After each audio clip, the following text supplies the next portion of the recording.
The first battle with Doom had already taken place, and it ended in a very unexpected way.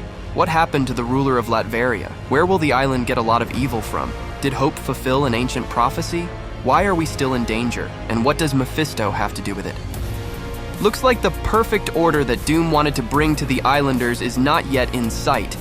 But that's just the tip of the iceberg, because despite our victory, the situation could change dramatically.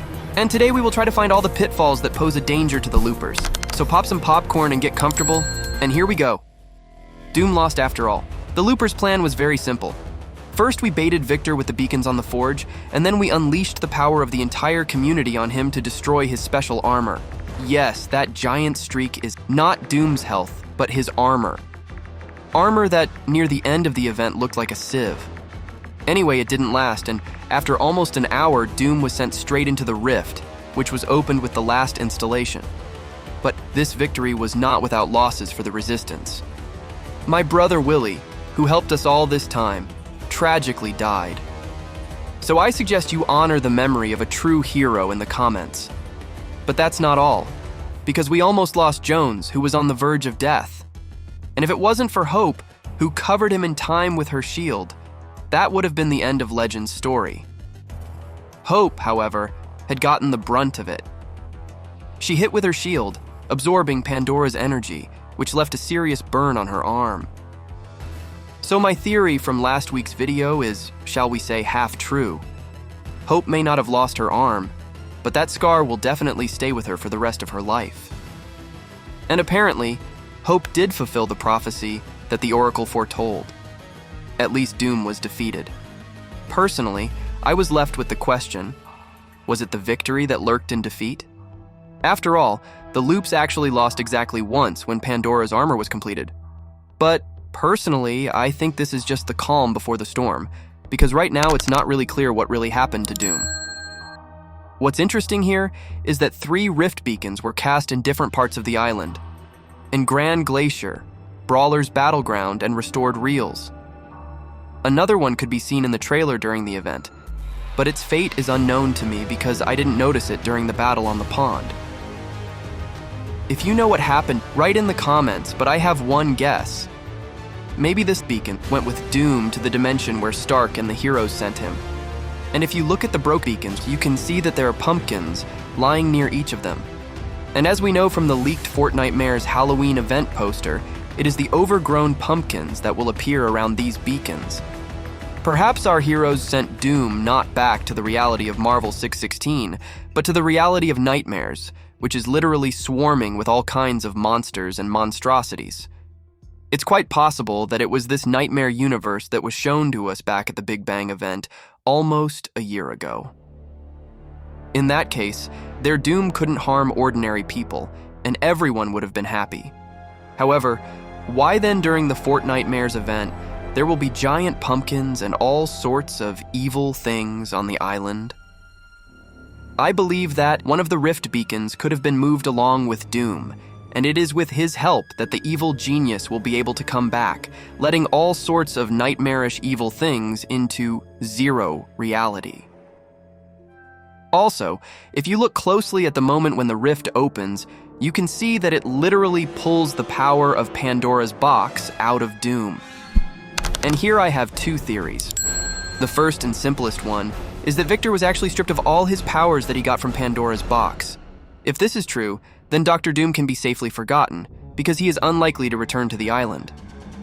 The second version is much more interesting, because the armor that was designed to protect Doom from Pandora's control could not do so. Which means that, once he's moved, Doom could have been absorbed by Pandora, who now controls him. In that case, what Doom has done to the Fantastic Four will seem like nothing but flowers, because Doom is now totally evil. And if that's the case, it's a huge victory for the story. Also, it could also explain the appearance of the undead during the Nightmare event, because if Pandora has taken over Doom's consciousness, she would love to use the entire population of the Nightmare universe to its fullest potential. In addition, before his defeat, Doom said an interesting phrase that hints at future events. He threatened the loopers that we will never escape Doom. And these words can be interpreted in different ways. Either Doom himself will come, and there will be a second round of our battle, or doom in the literal sense of the word. So we can't escape the doom.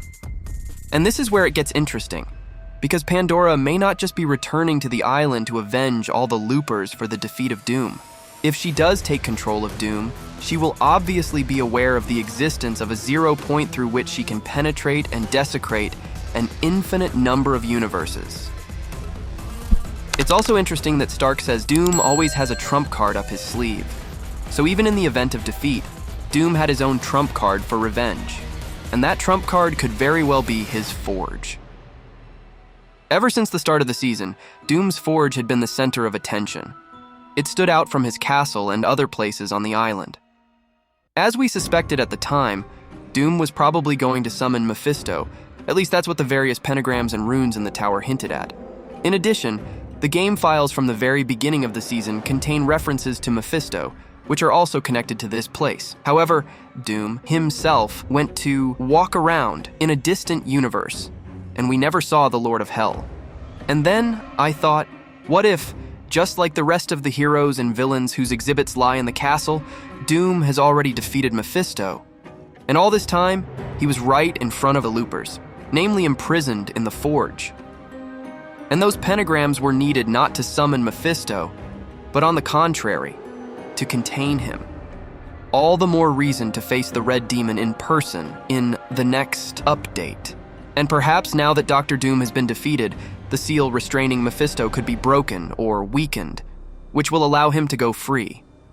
And if anyone thinks that this Horned One is not a threat to us, especially since we were able to defeat Doom, who killed a ton of heroes, then I advise you to think twice. After all, in the comics, even Doom lost to the King of the Underworld, and here are just some of the abilities that Mephisto has. The fulfillment of absolutely any desires of man in exchange for his soul, changing reality at will, the ability to control time and the gift of prediction. For example, in the comic book arc, One More Day, Spider-Man makes a deal with Mephisto to save Aunt May. But in return, the demon erases Mary Jane from reality. So Mephisto doesn't just delete specific events, he rewrites key moments in the characters' lives, thus changing their entire destiny. And this ability is just perfect for transporting us back to the time of Chapter 2. As I said before, something will probably happen in the story that will force Hope or Jonesy to do a rollback. And to do that, they'll have to make a deal with Mephisto that will change reality once and for all.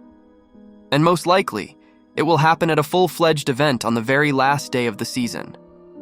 The Lord of Hell himself should appear on the island with the next update this week, which means that Halloween this year promises to be very interesting. And to find out about all its novelties and secrets properly, ring the bell and subscribe, because videos are released here regularly. By all means, don't forget to give your heroic likes, and Philly is with you. Bye-bye.